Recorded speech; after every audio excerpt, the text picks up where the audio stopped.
All right. Good morning. How's everyone doing?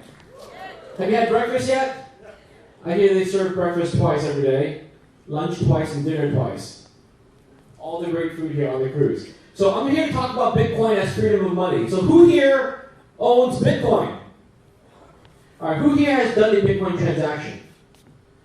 Who here has done a Bitcoin transaction on a cruise ship? Oh, really? Wow. You guys get internet connection. Okay. So I'm talking about Bitcoin as freedom of money. It's a great new asset class from the perspective of ownership, control, and then what it means for freedom. You guys ready? And if you're wondering which one of that is me, I'm not on there.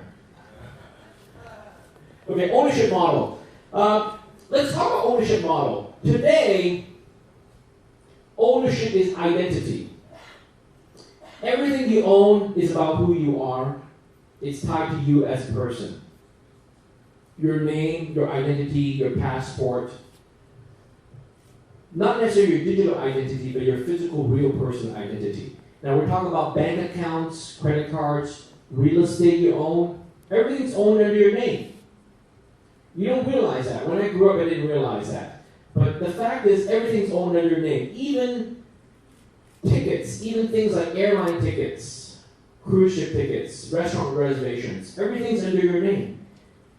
And it's good and bad. It means that if you can't prove who you are, then you might be denied access to your assets and funds and so on. Okay? It didn't used to be that way. Much long time ago, ownership was, there's a delay. Ownership was through possession, physical possession, meaning that you owned it by virtue of having it in your hands, whether it's gold, whether it's commodities, or just necklaces, the clothes I wear, things I own, the watch that I have on my hand. And it was a simpler time. However, the reason this can't last is because for larger things like real estate, homes, cars, even like boats, if you own a boat, you can't really hold on to it. So what they do is you register by title, okay, which is the modern world. The future is actually about information. We're already in the digital age. We've had computers for over 50 years. We've had the internet for over 30 years. And in the digital age, ownership will be by information. And this is what's really new about ownership. Think about that. For those of you who hold crypto assets, you are amongst the very first human beings to ever own things by possession of information. All our ancestors owned things by possession. In the modern age, ownership is by identity, through title and registration. But the future really is about owning by information. And we're talking about private keys. We're talking about your wallets, your digital currency wallets, and so on. So why is that important? Because it all comes down to control. It's about who has control. They have control. They being the authorities, the governments. If you think about it, the reason ownership by identity, what it affords, is that it gives the governments and authorities control. So in China, for example, when we go, even movie tickets these days you purchase sometimes in some countries, I guess. They're assigned to your name. You have to go and get the tickets or the theater tickets. You have to prove to them who you are. And they have the control because they can deny you to go on a plane, to go on a train, to go anywhere. In China, there's a huge social issue where governments will blacklist people based on identity. If you've done things bad, if you haven't paid your taxes, they will prevent you from not just freezing your bank account assets, but they'll prevent you from traveling, from taking a plane ride or a train ticket, because everything's tied to your name, everything's real name. So they have control over your assets. And they have control over all of your accounts, all of your bank accounts, whether it's credit card, money, stocks, bonds, your electronic commerce accounts. They even have control over your points. if you fly airlines, you get these airline points, hotel points. They have control. They control who you can. They control when you can use it. They control how much you can redeem. They control who you can transfer it to. They even charge you to make transfers. Imagine having your own money where they charge you an arm and a leg for you to spend your money. That's what's happening with all these point systems and so on. Because in the end, they have the control. It's also about they control even the physical money, right? You keep it in the bank. You have to go to the ATM. This is an image from 2013 when Cyprus had a financial crisis and people lined up at the ATMs to withdraw money. Anyone from Cyprus here? Anyone? Yeah. Did you line up in the ATM? Is that a true story or is it not a true story? They took a haircut. Apparently a lot of Russians put their money, their euros in Cyprus, and all of a sudden, the euros in Cyprus was worth less than the euros in Germany because they can arbitrarily take a haircut on your accounts. Okay? So your money is in their control and it's at their mercy. But worst of all, it's actually, they even control the value of your money. And this is, how many of you have seen hyperinflation? Some of you, yes? Yeah, certainly. It's happening in front of our eyes. It's happening in Venezuela. It's happening in Turkey, I think. It happened in Zimbabwe 10, 20 years ago. It's happened in Germany, pre-war, post-war. But it doesn't have to be hyperinflation. It could be just the government cancels the currency. So in India, if anyone from India, 2 years ago, they canceled the 1,500 rupee notes. Just overnight, they said this is not going to be valid anymore. There's a huge scramble to get the money out of that. Right? But not just India. Any British people here? Great Britain? Yeah. Even in Britain, it happened recently. I don't know if you realize this, but they canceled the £5 note. The paper £5 note has been canceled. It's not, you can't use it. They replaced it with a new polymer plastic £5 note. And I think they're going to do the same for the £10 note. So if you have these old paper £10 notes, they're just going to cancel it and not allow to use it anymore. So it's really sad. What I have here is one of the largest notes ever. It's the 500 euro. Who wants this? Yeah, you guys are. Yeah. So people do want this. This is one of the largest notes. It's the 500 euro. It's a purple note. And what do you think this value is? 500 euros. Good. You know your math. Very good. But I better, we're going to get to Monaco in 2-3 hours. I better spend it because the longer I hold it in my pocket, the value just goes away. In fact, it goes away in a flash. This paper note. I mean, it really goes away in a flash. Because I'm going to give you an example. Is there fiat money that will never depreciate in value? Is there? Swiss franc's a good choice. But it's actually the same euro. It's the same euro will never depreciate. And I'll tell you why. I'll show you, okay? It's the same purple euro. It's actually this one. See, in the flash, it just turned into the 0 euro. Have you seen this?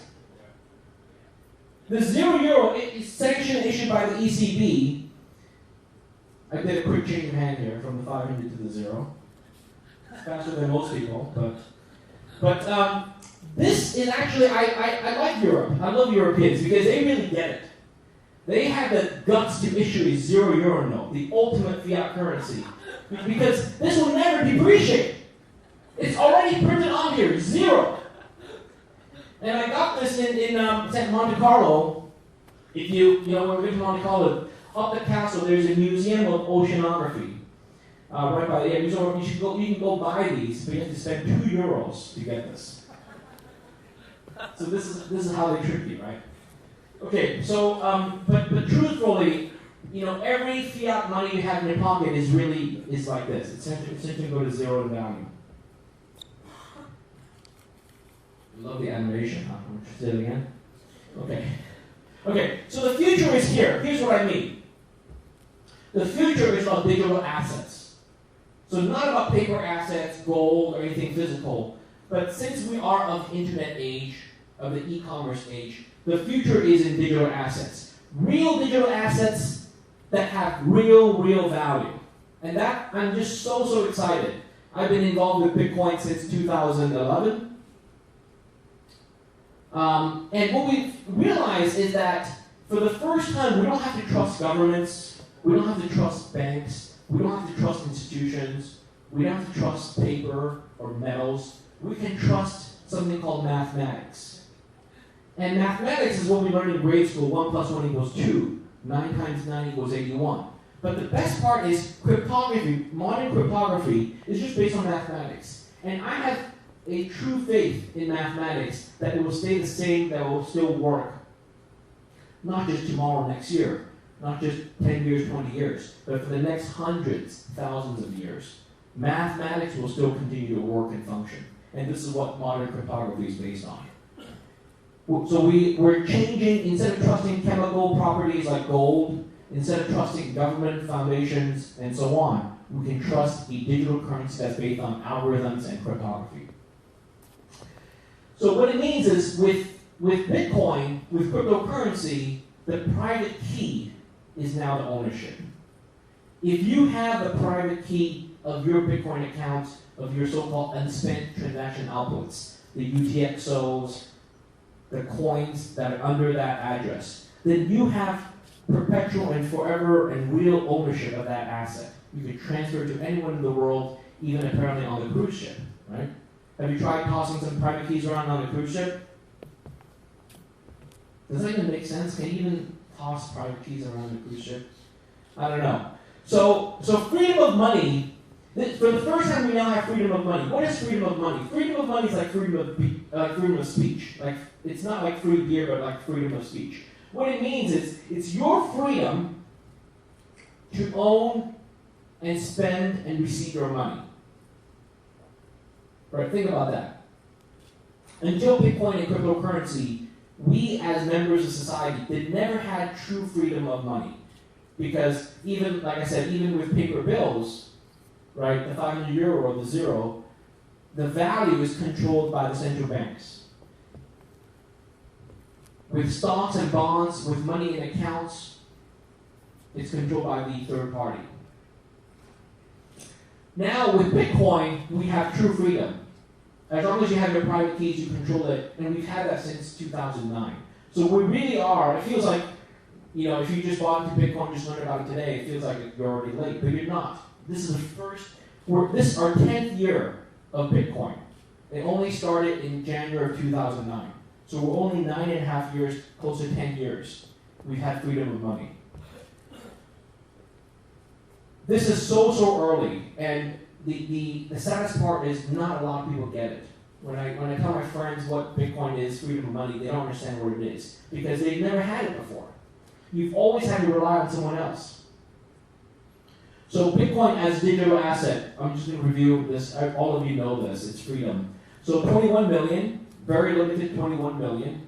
So imagine in 10, 20 years, there'll be 21 billion people, of which only 21 million Bitcoin exists. So on a per capita basis, less than 0.001 per person down the road.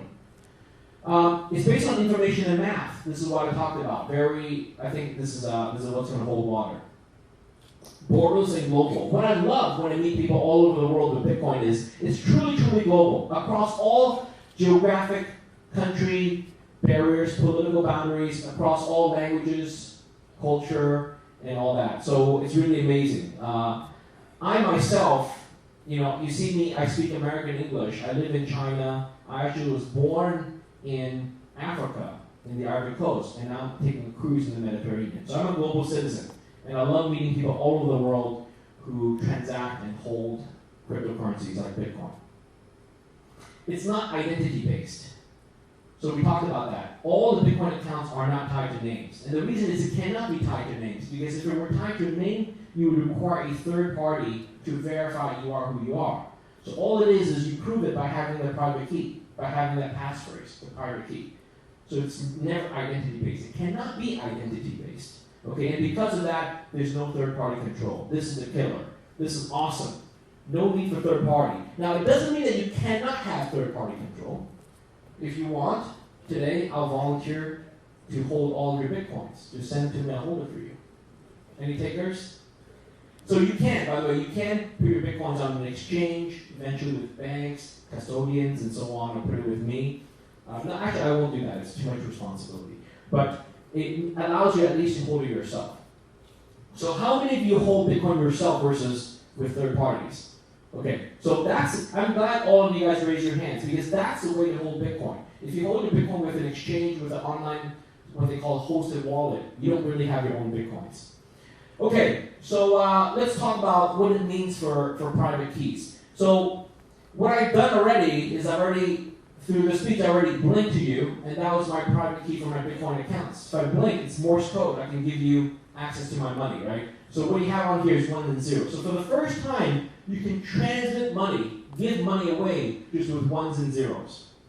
1 1 0 0 1 0 1 0 1, like that. Okay? Isn't that amazing? And you do over long distances. So with Bitcoin, what we have here, I can give much money away, information away. Who would like $100? Okay, only 1, 2, 3. Okay, all right, 3 of you.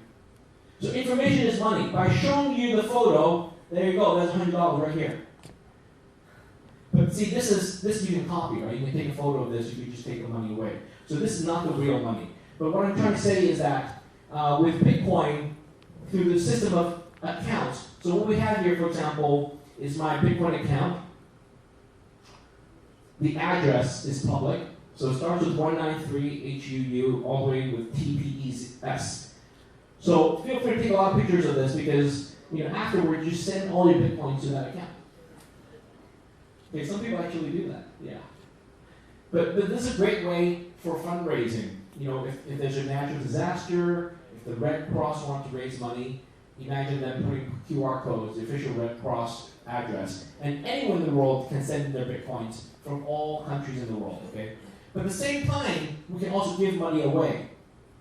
So here is a corresponding private key for the Bitcoin address. So there's a QR code, there's also this long string, KWIA ending in QCNA, okay?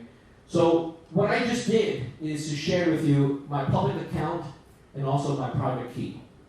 So for those of you who are interested, I'm actually giving away $100. So if you go and look on the blockchain today, you'll have $100 in that account. You guys ready? Next slide. Okay, you missed it. You missed your chance. Do you guys want it? Want it one more time? Okay, no, that's already got it. Okay. Okay, so Bitcoin is actually money in the cloud. So in some sense, this is important, because the Bitcoins are moving around in this thing called the blockchain, with all these blocks that keep coming up. And it's all in the cloud. It's actually not here, per se. Even though the private key is here, the private key is just the location, if you were, the password for the account. So this is going to be interesting. I'm curious to see what happens in the future. Today, border control. They restrict you to bring gold and money currencies, right? Usually it's $10,000, 10,000 euros of money bringing to border. You have to declare it. If you don't, then they can confiscate your money. So it'll be interesting to see what happens if this gets tested with cryptocurrencies and Bitcoin, because, if you bring your private key over, like for example, I came into Barcelona yesterday on a plane, international flight. Did I bring in $100 worth of Bitcoin? Did I bring in $1,000 worth of Bitcoin? Did the Bitcoin just stay in the cloud? So this will be interesting to see. But essentially, it's an ultimate hard currency. It really is ultimate hard currency. For many of you who have lived in countries where the economy is not stable, where people earn their money and they want to convert it to gold or US dollars because they want something more stable so they can transfer it. They want their own freedom for their money, right? That's what it comes down to. You don't want your money to evaporate, turn to zero, right? So we see this in China, we see this in North Korea, we see this in, I think, in Argentina, in Venezuela, in Turkey, in many countries. And we might even see in the United States and Europe as well. So this is very exciting. And then also, more importantly, Bitcoin, by owning crypto, by owning Bitcoin, it's actually your vote for freedom of money. I care about freedom of money, and that's why I hold Bitcoin. if you care about freedom of money, if you want that right for yourself, for your children, for your grandchildren, then you would save, hold, and invest in some Bitcoin so that you can have that ultimate freedom. Okay? It's a new revolutionary global asset class. Essentially, it's a digital asset class for a digital age. This is the world we live in. Okay, challenges for Bitcoin. A lot of challenges. The governments, there's a war on freedom, there's a war on Bitcoin and cryptocurrencies. They're going to regulate exchanges more and more tightly. They're going to ban banks from transfers of money, source of funds, all those requirements. They're going to control ICOs and token issuance, a lot of regulatory controls over that. They require you to show proof of funds. Where did this money come from? Why is this money going over there? Bank transfers. KYC compliance. Limiting transfers. They really will limit how much you can transfer on a daily basis, either ATM withdrawals or even just bank wire transfers. And a lot of FUD. Fear, uncertainty, and doubt. So this is in the mainstream media, they're going to talk about the dangers of cryptocurrencies. How it poses a threat to the economy, how it poses a threat to your personal finances. So there is a global pattern. So for those of us who are more enlightened, who understand it, we have to spread the word that it's important as humans, if you live in a free country, if you want to live in a free country, you better have freedom of money. Otherwise, it's just artificial freedom and not real freedom. Okay, so I'm going to share with you one of my personal opinions on this. So who wants to talk about money laundering? Should I talk about money laundering? Yeah? A lot of you money launderers out there? See, it takes one to know one. Okay, so what is money laundering? It turns out it's very, very nebulous. It's very hard to pin down. It's kind of like pornography. They'll tell you that, I'll know it when I see it. But they won't give you a very strict definition of what is money laundering. I was at the airport yesterday. This is a true story. I'll share with you. I was in San Francisco airport yesterday, flew through New York into Barcelona. So before I left, I know we were going to go on a cruise, a lot of gambling. I should bring some money. I'm sure the cruise won't take Bitcoin, so I brought US dollars. I went to the ATM, I got 800 US dollars. Why 800? Because they won't let me bring 1,000. The ATM will not let me withdraw 1,000. My bank says, Bobby, for your own protection, we'll only limit you to $800 a day. I'm like, oh, thank you, my bank. So I bend over and stick my ATM card in, I got $800, and they ran out of $50 bills, so they gave me $20 bills.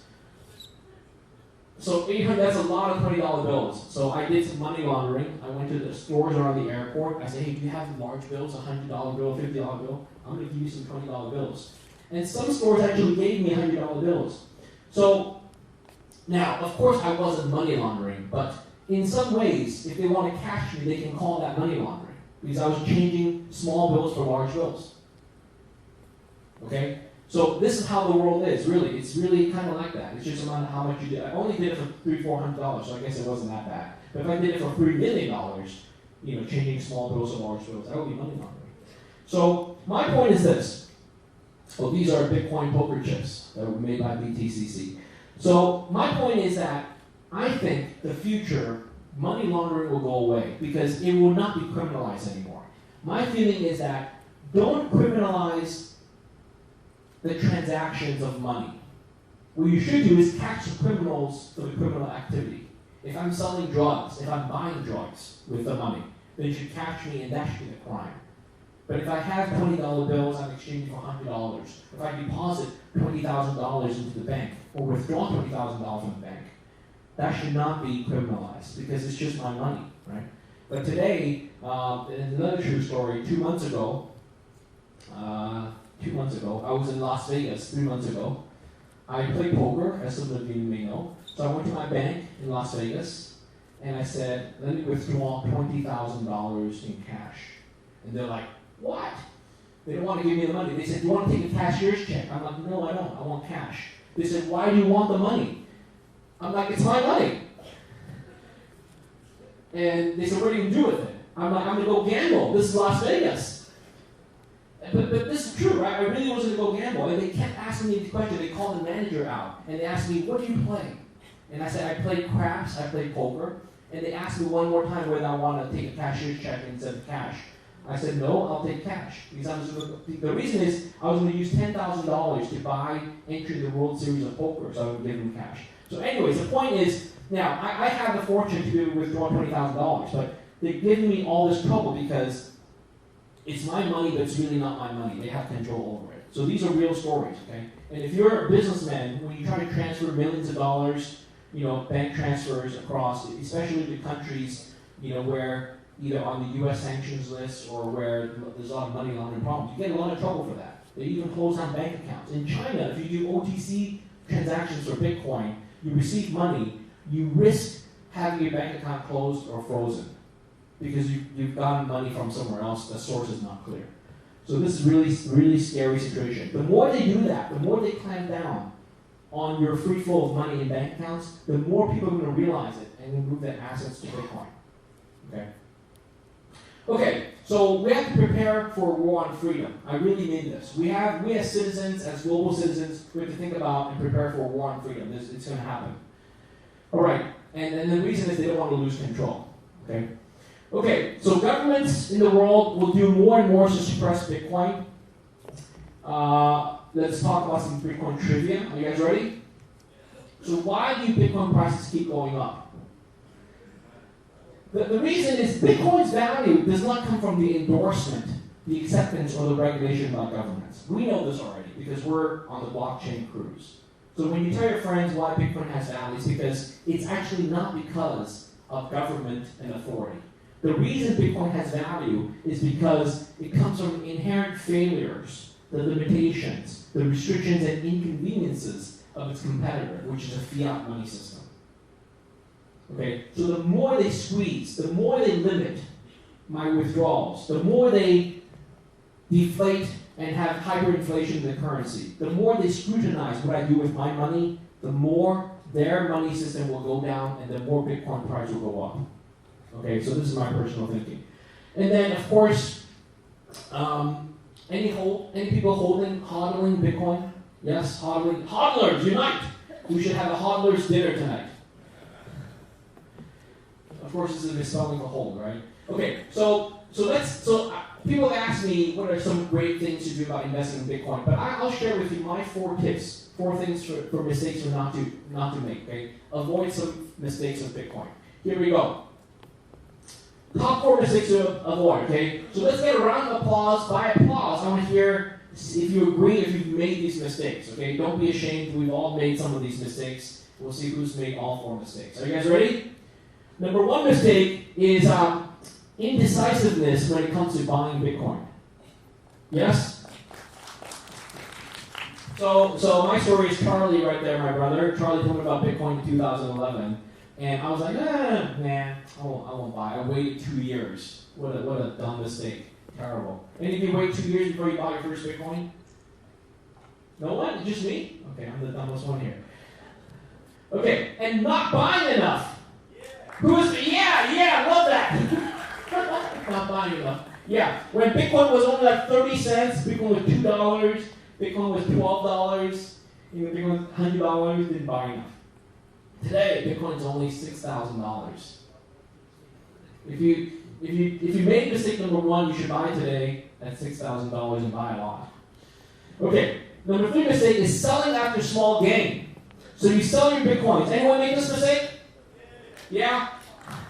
So small gain, not talking about 2%, 5%. People sell Bitcoin after 30%, after 100%, after 200%. They double their money, triple their money. They sold it all at $300. Seriously, my friends, I told them to buy 4 or 5 years ago, to buy it. It's $100. And they told me, I'm like, congratulations. I sold it all at $300. So, but same thing, today, 6,000. I think it's going to go to much higher. If you sell today, it's going to be making mistake number 3. And of course, the last one is selling during panic crash. There was a panic crash yesterday, or the day before. Anyone sell? No day traders here? But anyways, so don't think about this, right? Don't sell when everyone else is selling, right? All right, so thank you very much. My talk is about Bitcoin as freedom of money. It starts from from ownership model to control and now to freedom, so this is my talk. And okay, thank you very much. So I'll take some questions. Please add me on Twitter. The number of Twitter followers I have is my price prediction for Bitcoin. So today, it's around $78,000. Okay. So if you want Bitcoin price to go up, just add me and then it's going to go up. Okay, here we go. Questions. Why don't you stand up? We'll take a few questions. How much time do I have left? I can bring over a mic for you there. Okay. Yeah, stand. So after this question, after answering this question, if you want to ask a question, just stand up and I'll see you and I'll give you the mic. Okay, go ahead, sir. Thanks very much. How do you guarantee price stability for cryptocurrency? Well, see, I'm the king of Bitcoin, so I can guarantee it for you, right? No, of course not. So you're not asking how I guarantee, or how is it guaranteed? Well, it's not guaranteed. It's not guaranteed. In fact, that's the sucker's trap because because it's not centralized, you cannot guarantee the value for it. It's a free market system in the free world. And it's actually a good thing that the price cannot be guaranteed. If the price is guaranteed, if it's locked to the US dollar, to the euro, then it's not a free system. It will be controlled by the central banks. What I tell people is, today Bitcoin is only in its 10th year. I think Bitcoin will be here for hundreds of years, way past my death. Right? So for my children and grandchildren, we'll see Bitcoin top out at probably, tens or even hundreds of trillions of dollars in value. So today it's only 100 billion. So the path to this high valuation will not be a straight line. It will have bumps and all that. So that's why we see the fluctuations in price. Okay? So to answer your question simply, there is no way to guarantee the price of Bitcoin. Just gotta have the conviction to hold through and sit through it. Okay? All right, right there, question. Yeah. Good job standing up fast. Hi, John Nidare from Malta. You mentioned earlier on that, again, the government is trying to regulate exchanges and ICOs. Now, keeping aside the centralized exchanges and the centralized autonomous ICOs, wouldn't you say that, again, there have been a lot of centralized exchanges and ICOs taking place over the past few years, which have inevitably resulted in people losing money due to either negligence or maliciousness of such centralized exchanges and ICOs? Sorry, what was the question about centralized exchanges? Because basically you mentioned that the government is trying to control Bitcoin by regulating the exchanges, ICOs, and so on and so forth. Now, we all know over here that, again, there have been certain exchanges which have ended up in disaster, or certain ICOs which have resulted in scams. So, what happens to those? I mean, that's how the world is. So my point is, you'll always have thieves. You'll always have dishonest people. You'll always have companies that go bankrupt, right? The free world is what it is. There's good people, there's bad people. There are good companies, bad companies. Are you asking for a solution? Or are you asking for a prediction of the future? No, I never asked for a prediction, but ultimately I would say that there needs to, not need, but if education is not enough, shouldn't be there some form of protection. Now, you mentioned earlier on that, again, sometimes protection works against you. Right? In the case you mentioned, they were trying to protect you for your own sake. And not to withdraw a lot of money, right? But ultimately, if we want this space to become mainstream, right, and education by itself is not enough, then what do you suggest? Well, first of all, there is no authority. So even though I sit on the board of the Bitcoin Foundation, like this gentleman asked, there's nothing I can do, or the Bitcoin Foundation, or anyone else can do to control the price, control the regulation. So each country will do what they want, and all I'm saying is the countries will try to put a tighter and tighter squeeze on it. But it's self-defeating, because the tighter they put the squeeze on it, the more people will wake up and realize, they don't want to deal with that. They'll just put their value, they'll just ask you to get paid in crypto. They'll ask for their salaries to be paid in crypto. If the salary comes as bank money, then the first thing they'll do is they'll use part of bank money to spend for the daily lifestyle, rent, housing, rent, and food, but the rest they'll turn it into crypto. Right? So it's all about you and your government. So fundamentally, let me ask you this. Some people assume that when they grow up and live in a country, they live under the government. That the government ultimately controls what they do. Do any of you agree with that? No! Yeah.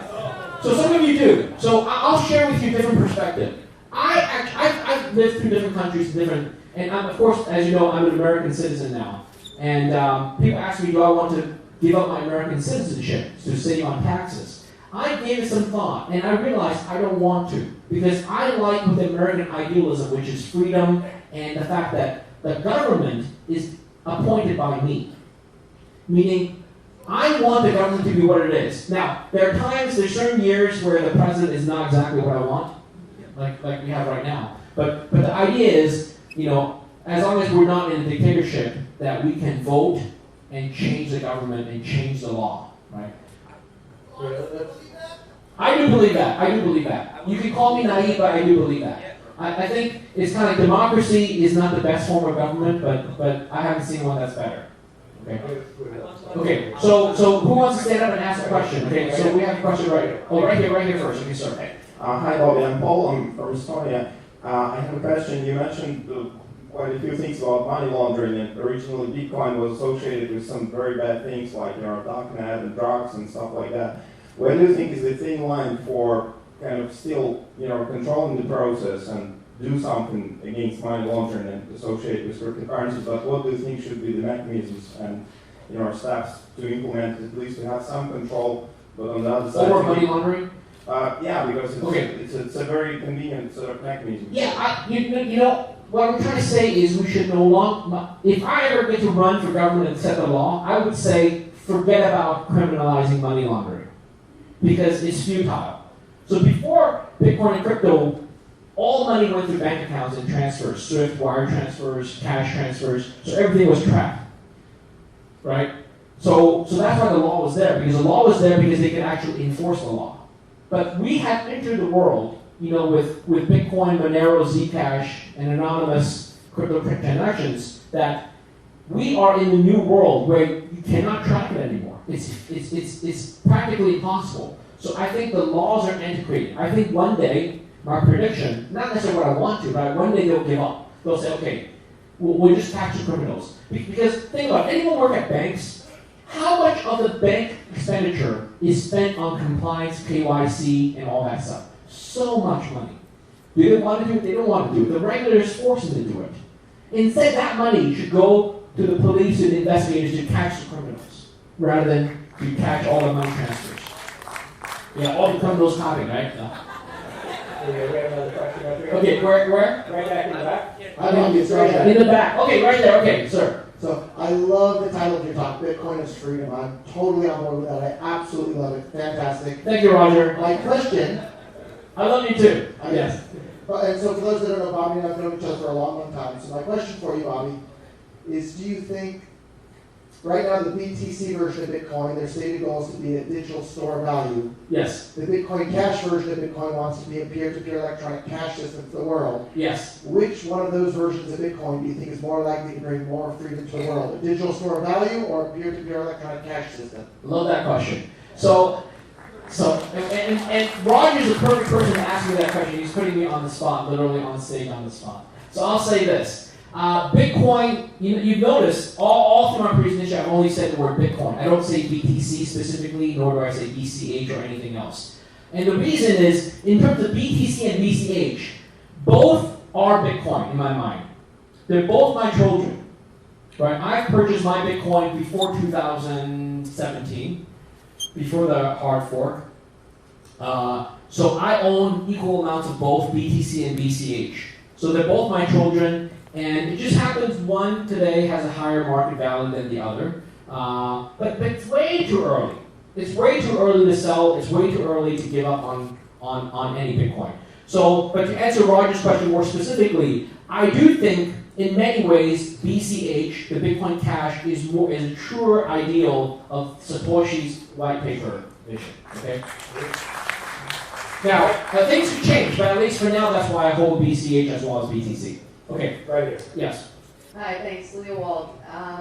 So in Safety Namus's most recent book, The Bitcoin Standard, there was a paragraph that I found very interesting where he said that the greatest challenge to the future of Bitcoin is actually if we go back on the gold standard. Now, would love to hear your thoughts, Oh, yeah. and if not that, what you think potentially the greatest challenge in the future of Bitcoin will be. That's great. So I'd love to address this. So before Bitcoin, the reason my brother and I got into Bitcoin is because we were investors in gold. Right? So we from a very young age, our father taught us that gold is valuable. And we would get these gold trinkets as gifts, as birthday presents and so on from my grandfather. So we knew that gold was valuable, but we were not chemists. We didn't know why gold was valuable. So later I studied and thought about, gold is valuable because of its chemical properties. Okay, the fact that it's very dense, it doesn't rust or corrode, it's very stable, and all that stuff. It has a nice color, it's very limited, and so on. Turns out, after learning about Bitcoin is also valuable because of its intrinsic properties. Okay, what you can do with it fundamentally. So I've come to the realization that Bitcoin is actually more valuable than gold. So gold today has a value of how much? It's actually not $1,200 per ounce because the unit is arbitrary. Ounce, gram, kilogram, ton, it's arbitrary. So the value of gold is just all the gold above ground in the earth. It's about $7 trillion. There's 170,000 tons of gold, times the price per kilogram per gram. You get about $7 trillion, which is about $1,000 per person. So Bitcoin today is only valued at $100 billion. So I think Bitcoin will eventually be valued at above gold. And the reason is because Bitcoin is digital. It has the same aspects of gold, but it's digital, so that you can transfer at light speed. So last week, and this is another true story, I had to fly to Hong Kong from Shanghai to Hong Kong on a day trip. I flew there in the morning and I flew out at night. Why? To do one bank transfer. I couldn't do remotely. I had to go to Hong Kong to the branch itself to show who I am. My name is Bobby, here's my ID password. And then they allow me to do the bank transfer. Well, the same problem will be for gold. There's no easy way to transfer gold. I literally have to fly to some place, to the vault, and take out the gold and give it to someone else. So that's why Bitcoin is so much more valuable, because you can transfer Bitcoin anywhere you want. You just saw I just gave away $100 worth of Bitcoin just by a PowerPoint slide, right? So in that sense, I think Bitcoin will be worth more than gold. Thank you for that great question. Yeah, question here. Yeah, thanks. My name is Jörg. Who knows me? Okay. I want to co-founder of Bitcoin, and I have two questions, one for Roger and one for you. So we were on our way. We were on our way for a free world, like Bobby said. We can't track it. We can't go for it. The way was a good way. We go straight on. We go from 2009 and what's your question? My question this is not for a you. time. Yeah, okay. My question is for Roger and for you. Okay, so Let's hold the question for Roger at his stage. We go for big cash, and we go for Bitcoin. We call both Bitcoin. Why do we go different directions, and what have we done to the world to make an example that it works? What's your question for me, sir? Yeah.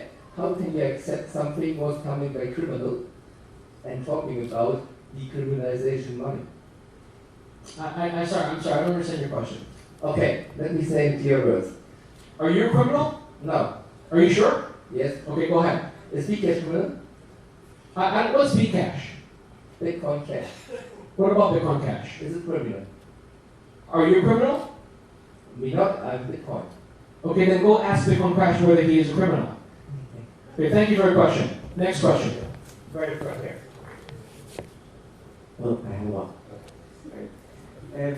So at the beginning, you said about that ownership is about identity, and one of the points is that the main problem is that the current identity is not owned by us. I mean, when you look at the passport and when you look at the person, it's written this passport is property of the state of Spain or whichever.